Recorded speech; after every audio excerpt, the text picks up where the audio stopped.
జగన్కి ఒక సమస్య ఉంది. జగన్ ఎప్పుడు ఒక పచ్చటి మొక్కని కొట్టేయడం తెలుసు తప్ప మనకి పాతి దాన్ని పెంచడం తెలియదు. మొన్న ఈ మధ్యన రైల్వే కోడూరులో వైసీపీ నాయకులు అంతకుముందు ఇప్పుడు కానీ పచ్చని చెట్లు నరికేస్తారు. అరే ఒక చెట్టును పెంచడం ఎంత కష్టం తెలుసా? ఒక విత్తుని నాటితే అది ఎన్ని సంవత్సరాలు అవుతుంది చెట్టు కావడానికి, నీడనివ్వడానికి. ఎంతసేపు భూమి లోపల ఉన్న ఖనిజాలని తవ్వేద్దాం దోచేద్దాం అంటాం తప్ప అరే భూమి పైన ఒక 2 అంగుళాలు తవ్వి గింజలు పాతి పెట్టి ఒక రైతులాగా నాగలి పట్టి దున్ని ఒక పంట పొలాలకి నీరు పెట్టి పండిస్తే అది క్షుద్బాధ ఆకలి తీరుస్తాయి అన్న జ్ఞానం లేదు. భూమి నుంచి ఖనిజాన్ని దోచేవాడికి రైతుకి తేడా అది. నేను రైతు పక్షపాతిని, నేను రైతాంగం పక్షపాతిని, యువత పక్షపాతిని, మహిళల రక్షణకి అండగా ఉండేవాడిని, ఉపాధి అవకాశాలు కావాలని కోరుకునేవాడిని. నేను ఒంగోలులో పెరిగిన వాడిని, కనిగిరిలో ఉన్నవాడిని, కనిగిరిని చూసిన వాడిని. నాకు తెలుసు కష్టాలు ఎలా ఉంటాయో. మనకి ఫ్లోరోసిస్ వచ్చి ఫ్లోరైడ్ నీళ్లు ఎలాగో ఎముకల్ని వంచేస్తాయో తెలుసు. నాకు ఆ కష్టం తెలుసు.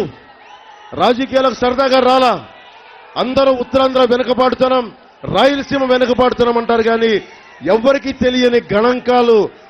ప్రకాశం జిల్లాలో 150 కోట్లు ఖర్చు పెట్టి పోటీ చేయడానికి డబ్బు ఉంది కానీ 150 కోట్లు పెట్టి ఒక చిన్న ఇరిగేషన్ ప్రాజెక్ట్ ని పూర్తి చేయడానికి మనసు పట్ల. దానికి మేము బాధ్యత తీసుకుంటాం. నేను ఈ రోజున అశోక్ రెడ్డి గారికి ఓటేమని అడగడానికి వచ్చాను. తెలుగుదేశం పార్టీ తరఫున, కూటమి ప్రభుత్వం తరఫున మాగంటి సుబ్బరామరెడ్డి గారి కోసం వచ్చాం. పార్లమెంట్ అభ్యర్థిగా గెలిపించమని నేను బాధ్యత తీసుకుంటున్నా. అసెంబ్లీలో పిఠాపురం నుంచి నేను పోటీ చేస్తున్నా. నేను గెలుస్తున్నా. అశోక్ రెడ్డి గారు ఉంటారు. నేను ఒక్క పిఠాపురం కోసం పనిచేయట్లా. 175 నియోజకవర్గాలు, 25 పార్లమెంట్లు, 5 కోట్ల మంది ప్రజలకి పని చేయడానికి అసెంబ్లీలోకి అడుగు పెడుతున్నాం.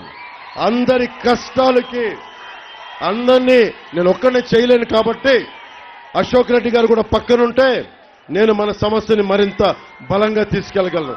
ఒక్క పదవి లేకుండా ఒక్క వెంకయ్య నాయుడికే కష్టం వస్తే మొత్తం వచ్చి ఎస్పీ గారి దాకా వచ్చిన వాడిని. మీకు కష్టం వస్తే వెలుగొండ ప్రాజెక్టుకి నీళ్లు కావాలంటే, మన సాగునీటి అవసరాలు కానీ, మన తాగునీటి అవసరాలు కానీ, యువతకి ఉపాధి కానీ ఏది కావాలన్నా నేను మీకు అండగా ఉంటాను. మీకోసం పనిచేసే కూలీని, మీ కుటుంబంలో ఒకడిని, మీ సన్నిహితుల్లో ఒకడిని.